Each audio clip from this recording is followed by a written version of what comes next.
전서, 베드로 후서를 우리가 그냥 베드로 서신 그럽니다. 베드로 서신은 그 이름을 기록한 사람의 이름을 따라서 진 거죠. 베드로 사도가 기록을 했는데 기록된 시기가 주후 64년 전후로 봐요. 그러니까 사도 바울이 67년에 로마의 감옥에서 순교를 하거든요. 그러니까 그때가 64년에서 주후 70년 요 사이가 사실은 이 기독교에 대한 탄압과 핍박 굉장히 심한 가장 절정에 달했던 시기가 바로 그때입니다. 그러니까 주후 65년에서 70년 그 사이라고 하는데 이게 지금 베드로 전서가 언제쯤 기록됐냐? 64년경이에요. 기독교 역사를 보면 주후 64년 7월 19일에 로마시에 대화재가 일어나요. 큰 화재가 일어나가지고 많은 사람들이 죽었어요. 그리고 건물들이 다 붕괴됩니다. 불이 나가지고. 그래서 로마시에 대형 화재가 일어났다. 그래. 그것이 64년 7월 19일로 역사에 기록이 됐고요. 그때의 로마의 황제가 누구였냐면 네로라고 하는 사람이 로마의 황제였어요. 그러니까 네로는 이 로마시의 이 대형 화재가 왜 일어났나? 그러니까 원인 모르는 거죠. 그래서 원인을 찾다가 이거 기독교인들 때문에 그런 거다. 사회 문제가 생기면 기독교인들이 항상 이 표적이 됩니다. 그러니까 네로 황제가 이 로마시의 대형 화재가 일어나서 수많은 사람들이 죽고 많은 건물들이 무너지고 이건 분명히 기독교인들 때문에 그런 거다. 그래서 네로 황제가 그때부터 기독교 탄압을 아주 본격적으로 시작한 거예요. 그때 베드로 사도는 기도하는 사람이죠. 원래 베드로는 굉장히 혈기 있던 사람인데 성령 강림 때에 성령 받고 사람이 바뀌었어요. 아멘. 성령 받으면 사람이 바뀝니다. 혈기도 죽더라고요. 베드로가 굉장히 혈기 많고 앞장서는 그런 사람이었는데 성령 받고 영감이 풍성해졌어요. 그러니까 그런 걸 상황을 이렇게 보면서 이 교회가 큰 박해를 당하겠구나. 그거를 감동으로 알았다는 거예요. 영적 감각으로. 인간에게는 우리는 영적 존재이기 때문에 영적 감각이 있어요. 보고 듣고 말하는 게 아니에요. 기도하는 사람들은 영적 감각이라는 게 있어요. 그러니까 베드로 사도가 영적 감각을 통해서 이게 교회가 흩어진 교회들이 그리고 예루살렘을 비롯한 사마리아 그리고 여러 곳에 흩어진 교회들이 큰 환난을 당하겠구나. 그래서 그때 어떻게 환난이 오게 되면 어떻게 대처할 것이냐. 큰 핍박이 올 때 어떻게 대처를 해야 될 것이냐를 가르치기 위해서 기록한 성경이 베드로 전서, 베드로 후서입니다. 그래서 베드로 전서에는 고난이란 말이 많이 나와요. 그리고 핍박, 그리고 시련 이런 단어들이 많이 등장을 합니다. 그러니까 베드로 사도가 감지를 합니다. 영적으로 감지를 하고 우리 사랑하는 성도들과 교회들이 이 핍박, 대단한 핍박과 박해가 올 때 어떻게 대응할 것인가를 성령의 감동을 받고 기록한 것이라는 그게 베드로 전서, 베드로 후서입니다. 한번 펴보세요. 그래서 베드로 전서에는 고난이라는 표현이 많이 나와요. 1장 6절을 한번 봅니다. 6절, 7절입니다. 그러므로 시작.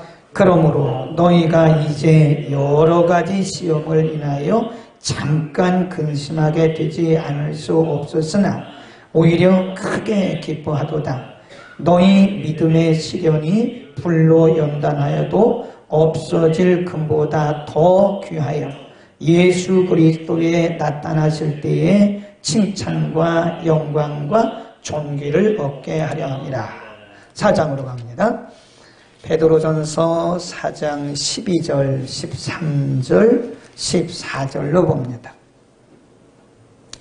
12절 시작. 사랑하는 자들아 너희를 시련하려고 오는 불시험을 이상한 일 당하는 것 같이 이상하게 여기지 말고 오직 너희가 그리스도의 고난에 참여하는 것으로 즐거워하라. 이는 그의 영광을 나타내실 때에 너희로 즐거워하고 기뻐하게 하려 함이라. 너희가 그리스도의 이름으로 욕을 받으면 복인을 영광의 영 곧 하나님의 영이 너희 위에 계신다. 그러니까 1장 6절 7절에 보면 너희에게 고난이 온다. 너희가 여러 가지 그랬어요. 여러 가지 시련을 받을 때에 이상한 일 당하는 것처럼 생각하지 마라. 그러니까 기독교인이 크리스찬이 세상을 살면서 고난받는 것은 당연하다는 거예요. 네. 너희가 여러 가지, 그것도 여러 가지라는 표현을 써요. 여러 가지 시련을 받을 때 너희가 이상한 일을 당하는 것처럼 생각하지 마라. 그런 말씀하는 걸 보면 크리스찬이 이 땅을 살면서 고난받는 것은요, 박해받는 것은 자연스러운 겁니다. 아멘. 그 다음에 거기 보면 고난을 통해서 뭐라고 했냐면 믿음의 시련이라는 그런 표현을 써요. 거기 보면 믿음의 시련. 너희를 4장 12절에 보면 너희를 시련하려고 오는 불시험 그랬어요. 너희를 시련하려고 너희의 믿음을 시련하려고 오는 불시험을 이상한 일 당하는 것처럼 생각하지 마라. 14절에 보면 4장 14절에 너희가 그리스도의 이름으로 욕을 받으면 뭐가 있는 자예요? 복이 있는 자다. 그러니까 크리스찬이 이 세상을 살면서 말씀대로 살고 하나님의 뜻대로 살고 믿음으로 살아갈 때에 대우받고 칭찬받고 그런 게 아니라는 거예요. 오히려 이 세상 사람들로부터 어떤 권력으로부터 크리스찬들은 반드시 여러 가지 고난과 환난과 핍박이 있다. 그러나 그것을 이상하게 생각하지 말고 그런 시련을 통해서 너희의 믿음이 단련되어지고 4장 14절에 보면 우리가 그리스도의 이름으로 욕을 받고 그리스도의 이름으로 핍박받을 때 성령이 우리 가운데 함께 하신다. 아멘. 분명히 말씀하고 있는 거예요. 그러니까 크리스찬들이 이 땅을 살면서 고난받는 거 이상하게 생각하면 안 됩니다. 교회가 핍박받는 거 이상하게 생각하면 안 되는 거예요. 그건 당연한 거고 자연스러운 거다. 이 중요한 것은 이 고난이 그런 고난이 올 때 어떻게 해야 되느냐? 이겨야 됩니다. 극복해야 돼요. 성경에 고난을 물리치라 그런 표현은 없어요. 이기라고 그랬지 고난을 이겨내라고 그랬지 고난을 피하라 그런 표현도 없어요. 고난을 물리치라. 마귀는 물리쳐야죠. 마귀는 물리쳐야 되지만 고난은 물리치면 안 돼요. 고난은 받고 이겨야 되는 거예요. 이긴다는 거는 우리가 고난을 받아들이고 그 고난 속에서 극복하는 것을 얘기하는 거예요. 그러니까 성경의 표현을 우리가 잘 봐야 됩니다. 고난은 오는 것이 자연스러운 겁니다. 내가 믿음이 없어서 올 수도 있어요. 그러나 믿음 좋아도 고난 옵니다. 네. 오늘 그러나요? 그러니까 믿음이 없기 때문에 시련이 오는 거 아니에요. 믿음이 없어도 오는 경우도 있지만 크리스찬이 이 세상을 살아가면서 고난과 핍박과 복음 때문에 당하는 핍박도 있고 또 우리에게 오는 그런 개인적인 시련도 있고 있다는 거예요. 이 중요한 것은 반응이죠. 반응. 제가 늘 강조하는 게 반응입니다. 누구에게나 믿음이 좋아도 고난이 오고 믿음이 없어도 고난이 오고 목사님도 고난이 오고 목사님 아님도 고난이 오고 다 옵니다. 네. 목사님도 불치병 걸리잖아요. 그리고 수만 명 목회하잖아요. 믿음이 없어 그런 게 아니거든요. 우리가 다 일괄적으로 다 믿음이 없다 이렇게 말하면 성경을 전혀 모르는 상황이에요. 중요한 것은 그것을 어떻게 반응해 나가느냐예요. 그렇다고 그 목사님 목회 그만뒀나요? 목회 잘하십니다. 몇만 명 목회해요. 반응하는 거예요. 그 불치병이 있지만 내 몸에 불치병이 있지만 그거는 무슨 뭐 저주라고 생각한다든지 믿음이 없어서 그렇게 생각하지 않고 이겨나가는 거예요. 하루하루 이겨나가는 거예요. 어떻게 우리가 고난을 이길 것이냐 이게 중요한 겁니다. 자 그러면 오늘 본문에 그 답을 주고 있어요. 1장 13절입니다. 1장 13절부터 먼저 하고 2장으로 가죠. 1장 13절. 그러므로 겁니다. 어떻게 하면 크리스천에게 오는 고난과 시련들을 이겨낼 수 있는가? 무엇보다 중요한 것이 13절 시작. 그러므로 너희 마음의 허리를 동이고 근신하여 예수 그리스도에 나타날 때에 너희에게 가져올 은혜를 온전히 바라라. 너희 마음의 허리를 동여라. 그리고 근신해라. 근신. 깨어있어라. 마음의 허리를 동여라. 어떤 번역에 보니까 prepare your mind for 뭐뭐 하기 위해서 너의 마음을 예비하라. 이래 돼 있어요. 어차피 크리스찬들이 이 세상을 살아가는 것은 이 세상이 낙원이 아니에요. 이 세상이 무슨 파라다이스가 아닙니다. 아무리 잘해도 이 세상은 고난이 있고 핍박이 있고 박해가 있어요. 어디서든지 있어요. 피해도 안 돼요. 어디나 다 있습니다.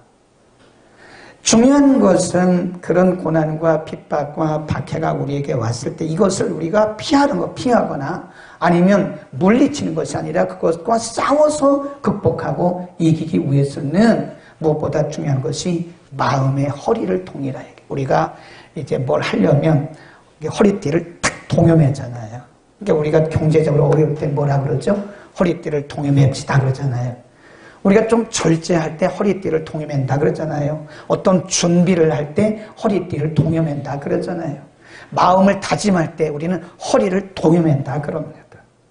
그러니까 너희 허리에 마음의 허리띠, 너희 마음의 띠를 마음의 허리를 동여라. 정결하고 그리고 근신하라. 이게 사람이요. 마음의 문제예요. 그래서 요즘에 의사들이 늘 하는 얘기가 그전에도 그런 얘기인데 요즘에 더 많이 그런 얘기를 하더라고요. 요즘에 병명을 모르는 병이 너무 많대요.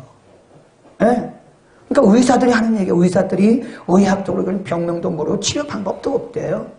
근데 그분들이 하는 얘기가 대부분은 시민성이다. 마음으로부터 온다는 거예요. 마음으로부터. 네? 제가 전에 한번 얘기했잖아요. 어떤 부인이 말해요. 어두움으로 들어가, 어둠 속으로 자꾸 들어가는 거예요. 어둠 속으로. 계속 깜깜한 데만 가. 빛을 조금만 봐도 아파요. 그냥 막 온몸이 쑤셔오는 거예요. 빛을 조금만 봐도. 그러니까 불을 막 끄라 그러는 거예요. 그 밥을 어떻게 먹냐? 다른 사람이 가져오면 먹지도 않아요. 꼭 남편이 가져와야 돼. 남편이 가져오면 그 밥을 깜깜한 데서 이렇게 더듬더듬 이렇게 먹어요. 먹으면 또 남편이 또 갖다 치워요. 나중에 이제 거기 방송국 PD가 들어가서 설득을 했어요. 그리고 이분을 정신과 의사 선생님에게 데려갔어요. 그리고 상담을 했어요. 이게 이 부인이 나중에 자기를 오픈했어요. 마음을 열었어요. 누가 가도 마음을 안 여는데 나중에 마음을 열었어요. 왜 그러냐? 뭐 때문에 그러냐? 남편 사랑받고 싶다는 거예요. 남편 사랑받고 싶다.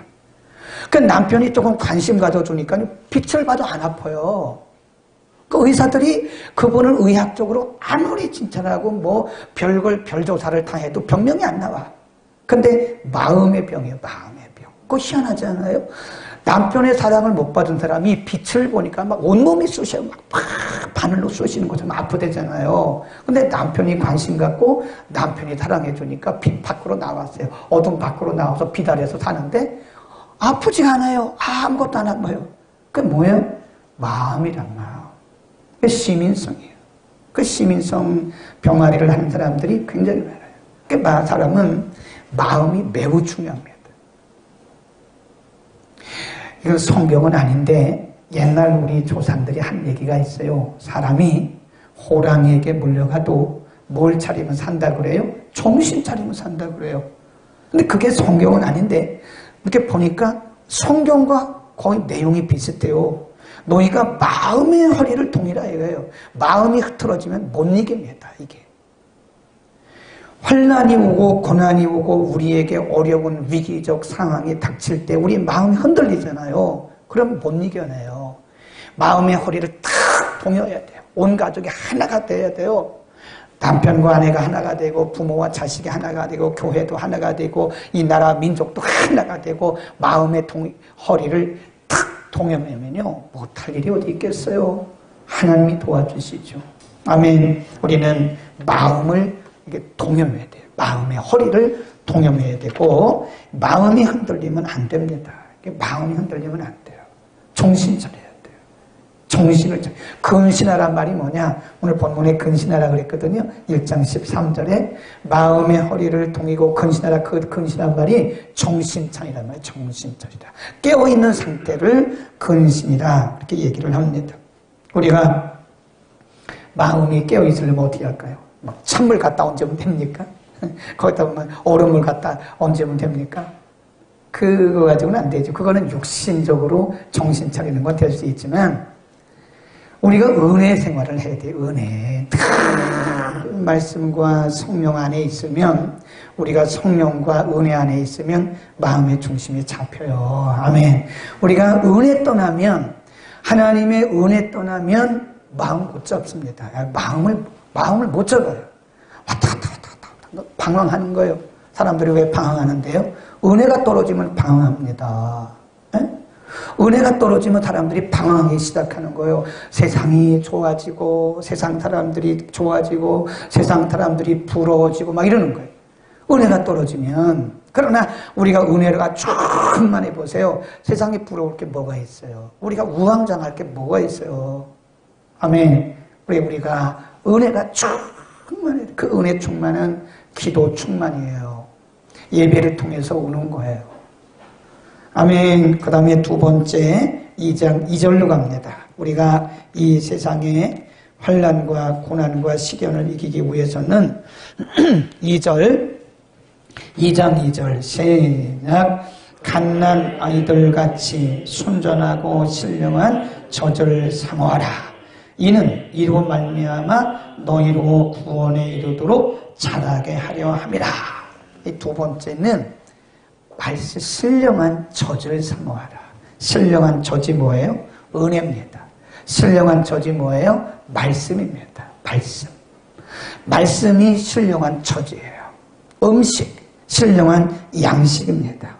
그러니까 크리스찬이 고난 때, 환난 때 중심 잡고 이길 수 있는 방법은요, 말씀 붙들어야 돼요. 말씀으로 충만해야 돼요. 이게 하나님의 말씀으로 충만하지 않고는 이겨낼 길이 없습니다. 하나님의 말씀이 우리의 중심을 잡아줘요. 하나님의 말씀이 우리에게 용기를 줘요. 하나님의 말씀이 우리에게 새로운 힘을 공급해 줍니다. 성경에 고난 많이 받은 인물들이 많습니다. 욥도 그렇지만 욥보다 더 많이 고난받은 분이 다윗입니다. 다윗은 평생 고난받았어요. 평생. 욥은 일정 기간 고난받고 나중에 하나님께서 회복시켜 주시고 갑절의 복을 받았어요. 네, 노년에 가서 갑절의 복을 받았다니까. 그리고 그 이후에는 고난이 없었어요. 욥은. 근데 다윗은 평생입니다. 평생. 어렸을 때도 형제들에게, 또 점점 자라서 청년이 됐을 때는 사울에게, 왕이 되었을 때는 아들에게, 주변의 신하들에게 평생 고난당했어요. 네, 우리가 시편이 총 150편이거든요. 150편 중에 한 73편, 74편이 누가 기록했냐? 다윗을 통해서 기록한 거예요. 성령이 다윗에게 영감 주셔서 다윗을 통해서 절반 정도를 기록하게 하셨는데, 그 다윗의 시편을 보면 굉장히 낭만적인 것 같죠? 낭만적이 아니에요. 그게 다윗이 정말 고난과 핍박과 박해가 올 때 그 위기 가운데서 짜낸 영혼의 액이 있습니다. 그게. 그 일반인들은 그거 못 씁니다. 그런데 시편 119편에 가보면 이 시편의 기자가 다윗이 그 위기와 고난과 환난과 핍박을 이긴 비결을 말씀해 주면서 말씀이라고 말해요. 말씀. 한번 보자고요. 시편 119편입니다. 50절부터 봅니다. 시편 119편 50절 읽습니다. 이 말씀은 시작. 이 말씀은 나의 곤란 중에 위로라. 주의 말씀이 나를 뭐 했다고 그래요? 살리셨다. 내가 곤란 중에, 환난 중에 있을 때, 내가 박해 중에 있을 때, 내가 위기 중에 있을 때 나를 살리는 것은 말씀입니다. 하나님의 말씀이 나를 위기를 감당하게 할 수 있었습니다. 그런 얘기예요. 그 다음에 119편 92절로 갑니다. 119편 92절 다 집에 계신 분도 찾으세요. 시작. 주의 법이 나의 즐거움이 되지 아니하였더라면 내가 내 고난 중에 뭐래요? 망했을 거다. 내가 만일 이 고난 중에 하나님의 말씀이 내게 기쁨과 즐거움을 주시 않았다면 나는 벌써 망했다. 내가 고난을 이길 수 있었던 것은 하나님의 말씀이 있었기 때문이다. 다음에 145절로 갑니다. 119편 145절에서 이렇게 또 고백을 합니다. 145절, 143절, 143절 시작. 환난과 우환이 내게 미쳤으나 주의 계명은 나의 뭐라 그래요? 즐거움이었다. 우환이 그 환난 아니에요? 고난 아니에요? 생각하지 못했던 그런 고통 아니에요? 위기 아니겠어요? 그 위기 가운데서 나를 이기게 한 것은 나의 즐거움이 되었던 것은 말씀이었다. 말씀. 아멘. 말씀입니다. 그래서 오늘 본문에 보면 2장 2절에 하나님의 말씀을 뭐라 그래요? 사모하라. 중요한 것이 사모하는 자세가 좀 하나님은요 우리 자세에 따라서 은혜를 주세요. 우리가 받을 준비가 안 되잖아요. 그러면 하나님 우리에게 아무리 은혜를 주셔도 은혜가 되지 않습니다. 그래서 자세를 가르쳐 주셨어요. 고난을 이기기 위한 은혜의 말씀을 받아야 되는데 그 은혜의 말씀이 그냥 오토매틱으로 오는 게 아니라는 거예요. 거기 뭐라 그랬어요? 갓난 아이들처럼 그랬어요. 영어 성경에 보면 newborn baby, 막 태어난 아이, 막 갓난이란 말은 막 태어난 아이, 막 태어난 아이가 어미의 젖을 사모하듯이 그 막 태어난 아이가 우리 엄마인가 아닌가 그걸 따집니까? 이 젖에 성분이 뭐가 있는가 따집니까? 따지는 거 아무것도 없어요. 왜 따져요? 갓난 아이가 뭘 알아요? 본능적으로 엄마의 젖을 마는 거예요. 본능적으로. 응? 사도 베드로가 고난 당하는 성도들에게 앞으로 고난 받을 핍박받을 성도들에게 이 고난을 이기기 위해서는 너희가 어떻게 해야 되느냐 말씀하면서 갓난 어린아이들처럼 신령한 젖을 하나님의 말씀을 사모하라고 하는 것은 하나님의 말씀을 대하는 자세가 순수해야 돼요. 순수해야 돼요. 어떤 분들은요 말씀을 골라 먹습니다. 그걸 우리가 편식한다 그래요. 말씀을 편식하면 안 돼요. 말씀은 하나님 자신이에요. 말씀은 틀린 게 하나도 없어요. 100% 맞아요. 절대적으로 맞아요. 이거 편식하면 안 돼요. 어떤 분은 말씀을 편식해요. 어떤 분은 구약만 먹고, 어떤 사람은 신약만 먹고, 어떤 사람은 쉬운 것만 먹고. 평생에 레위기를 한 번도 안 읽어봤대요. 쉬운 거, 마태복음, 누가복음, 사도행전, 시편 이런 것만 읽고요. 한 번도 안 읽어봤대요. 그거 편식하는 거예요. 하나님의 말씀은 다 짝이 있어요. 다 우리에게 필요한 거예요. 쓴 것은 쓴 대로 필요한 것이고 단 것은 단 대로 필요한 거예요. 그러니까 말씀을 연구하려고 하면 안 됩니다. 가끔 보면 말씀을 연구하려고 하는 분이 있어요. 연구하면 안 돼요. 우리 같이 말씀을 가르치는 사람들은 묵상하고 말씀을 깊이 상고는 하지만 이것이 틀렸나 맞았나 그렇게 연구는 안 해요. 그러한가 하여 사도행전 17장에 보면 베레아 사람들을 말씀하면서 데살로니가 사람들보다 더 신사적이어서 하나님의 말씀이 그러한가 하여 그 말은 의심해서 그런 게 아니라 더 깊이 상고했다 그런 뜻입니다. 갓난 어린아이같이 말씀을 상고해야 돼요. 아멘. 제가 지난주에 얘기했잖아요. 하나님이세요. 하나님의 말씀이란 말이에요. 아멘. 우리는 하나님의 말씀을 사모해야 됩니다. 사모해야 돼요. 하나님은 우리가 사모하지도 않는데 주시지 않아요. 어린애들 보라고요. 어린애 보고 배우라고. 복염이가 안 오는데 줬어요? 안 오르면 그냥 두잖아. 저 배부른가 보다 그러잖아. 그지? 예. 애기들이 안 울으면 엄마가 저도 안 줘요. 저 배부른가 보다 괜찮은가 보다 그래요. 근데 울어봐.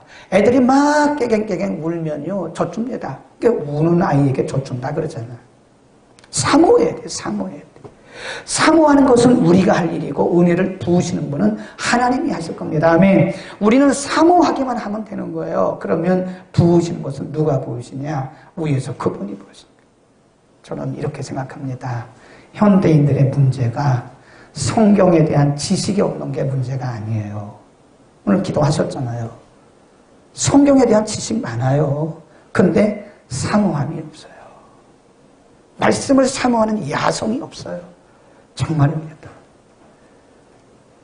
하나님의 말씀이 그러한가 하여 어린아이가 엄마의 젖을 사모하듯이 하나님의 말씀을 사모하는 그런 영성이 있어야 되는데 그냥 아는 거는 아는 건데 그 말씀을 사모함이 없어요. 한 군데만 찾아봅시다. 다윗이 어떻게 하나님의 말씀을 사모했나?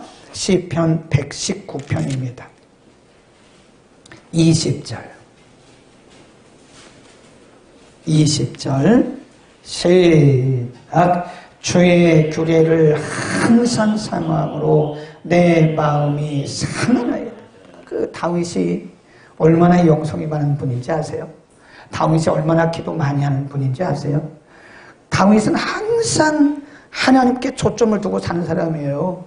그런데도 그 다윗이 말하기를 나는 한 번, 두 번 하나님의 말씀을 사모한 것이 아니라 항상 사모했다. 아멘. 우리는요, 조금 아까 그 교수님 말에서는 어떨 때 보면 자존심은 상했지만 맞을 수도 있다고 생각해요. 왜냐하면 목회자들, 이 교수님들은 평생 설교를 했기 때문에 일단 시작을 하면 눈을 감는데 뒤에서 보니까요, 딱 눈 감고 그때부터 자요. 야, 참 심각하다. 네, 그랬어요.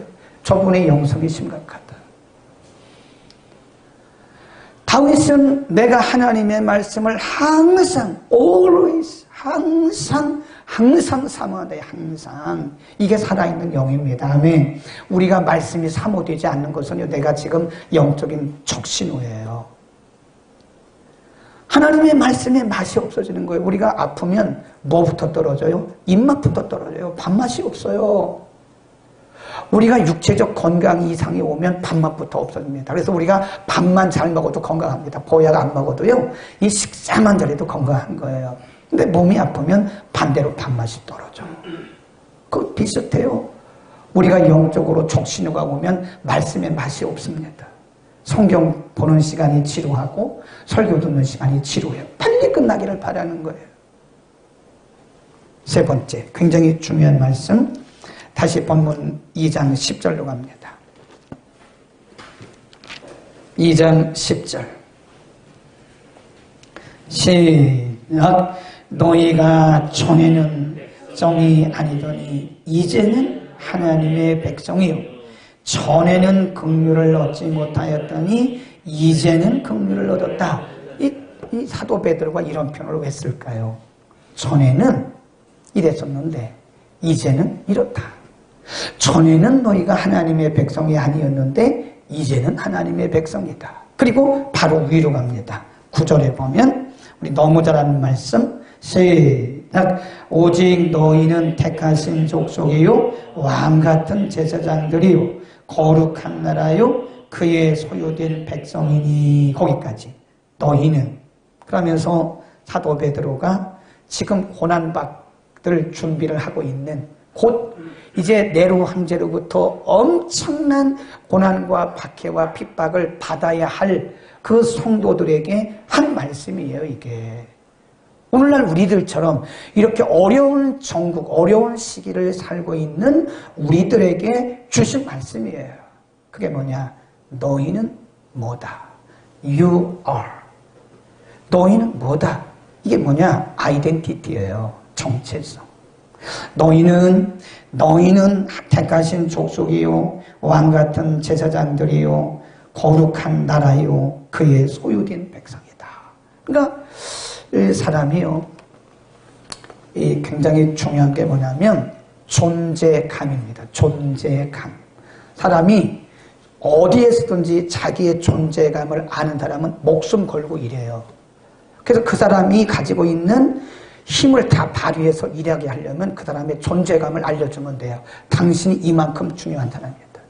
그래서 어떤 사람은 사람을 막 비난만 하잖아요. 그 사람은 사람을 잘 관리를 못하는 사람이에요. 그 사람의 장점을 끄집어내세요. 그 사람의 장점을 끄집어내가지고 그거를 최대한 칭찬을 해주고 그 장점을 살려주세요. 그럼 그 사람은 존재감을 느껴요. 그때부터 목숨 걸고 삽니다. 네. 그런 경우를 많이 봤거든요. 전에는 제가 60, 50대 이전에 50대 초반부에는 사람들을 막 그냥 막 지적하고 이런 걸 잘했어요. 제가 봐도. 그래, 사람들은 막 지적하는, 막 이래. 근데 어느 순간부터 그게 사람을 키우는 게 아니더라. 오히려 사람을 잃더라고, 그게. 막 당신은 이래요, 당신 이래요. 물론 교회에서는 안 했어요, 잘. 근데 밖에 나가면 그런 것들 가끔 했다고. 근데 사람을 잃어요. 근데 요 근래 들어서 몇 년 전부터 제가 느끼고 참 감사한 것은 그 사람들의 그 장점이 보이기 시작했어요. 근데 그 장점을 자꾸 살려주고 칭찬해주니까 이분들이 굉장히 좋아해요. 그리고 저를 만나면 안 가려고 그래. 막 2시간도 있고 3시간, 어떤 분은 2시간 반 막 그래요. 어제도 어떤 분 오셨다 가셨는데 안 가세요. 그냥 만나서 얘기하는데 그냥 막 그러세요. 참 멋지다고. 진짜로. 그건 립 서비스 하는 게 아니라 그분의 장점을 살려주고 진짜로 존재감을 알도록 막 그러니까 이분이 막 신나가지고 얘기하고요. 앞으로 이렇게 하겠습니다. 이렇게 하겠습니다. 막 이러는 거예요. 인간은 자신의 존재감을 아는 때부터 그는 자기의 어떤 정체성을 알고요. 내가 누군가를 알 때부터 그는 어떤 환경도 이겨낼 수 있어요. 뭐든지 할 수 있습니다. 근데 존재감을 모르게 되면 우리 한국 사람들이요. 유교적 전통에서 살았어요. 그래서 자녀들을 막 그냥 윤리적 도덕적으로만 막 그냥 이렇게 혼내는 거예요. 그러니까 애들이 크지를 못해. 애들이 이렇게 자기에게 굉장한 그 잠재력이 있음에도 불구하고 잠재력대로 살지를 못해요. 그냥 엄마의 치마폭에 싸며 살고 아빠가 시키는 대로 하고 자기의 어떤 자율성이 없는 거예요. 그 왜 그러냐? 그 정체성, 그 자녀들의 정체성을 우리가 개발을 못 시켜준 거예요. You are. 얼마나 중요한지 아세요? You are. 너희는 이거다. 너희는 택하신 족속이다. 네? 너희는 거룩한 나라다. 너는 거룩한 제사장이다. 하나님의 제사장이다.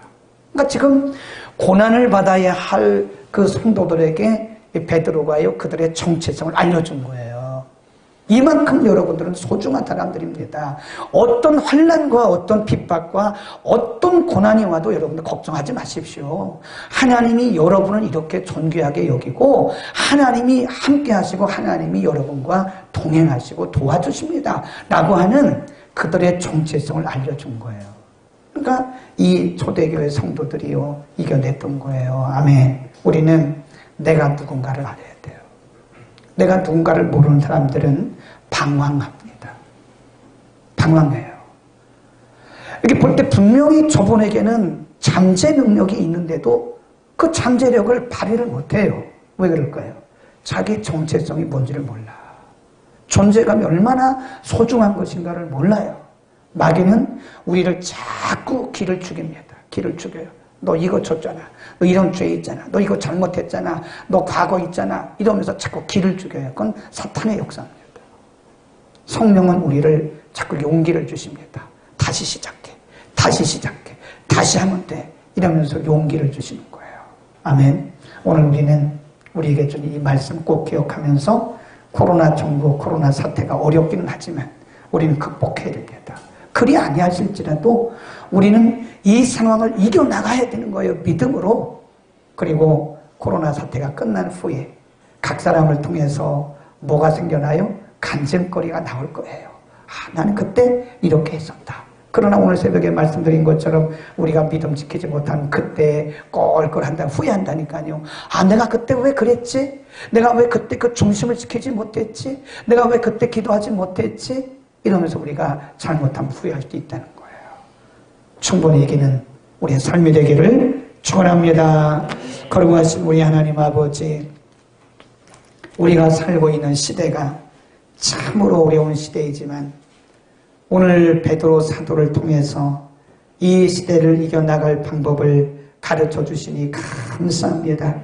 우리의 힘으로, 우리의 눈으로, 우리의 지혜로 할 수 없사오나 오늘 우리에게 가르쳐 주신 대로 우리 마음의 허리를 동이게 하시고 우리의 마음이 일희일비하거나 좌충우돌하지 않도록 성령으로 말씀으로 우리를 충만하고 기름 부어 주옵소서. 갓난 어린아이같이 신령한 은혜 하나님의 말씀을 사모하라고 말씀하신 주여, 하나님의 말씀이 아니면 우리의 중심을 잡을 수도 없고 하나님의 말씀이 아니면 이 시대를 이겨나갈 수가 없사오니 주여, 무엇보다 우리에게 하나님의 말씀을 사모하는 은혜를 주옵소서. 아버지, 우리의 영적 야성이 다시 살아나게 하시고 우리가 얼마나 소중한 하나님의 백성인지를 알아서 우리 자신을 함부로 버리거나 우리 자신을 함부로 학대하거나 죄 가운데 우리를 방임하지 않도록 우리 자신의 소중함, 우리의 존재감을, 그리스도 안에 있는 우리의 소중한 존재감을 다시 알게 하여 주옵소서. 예수 그리스도의 이름으로 기도드립니다. 아멘.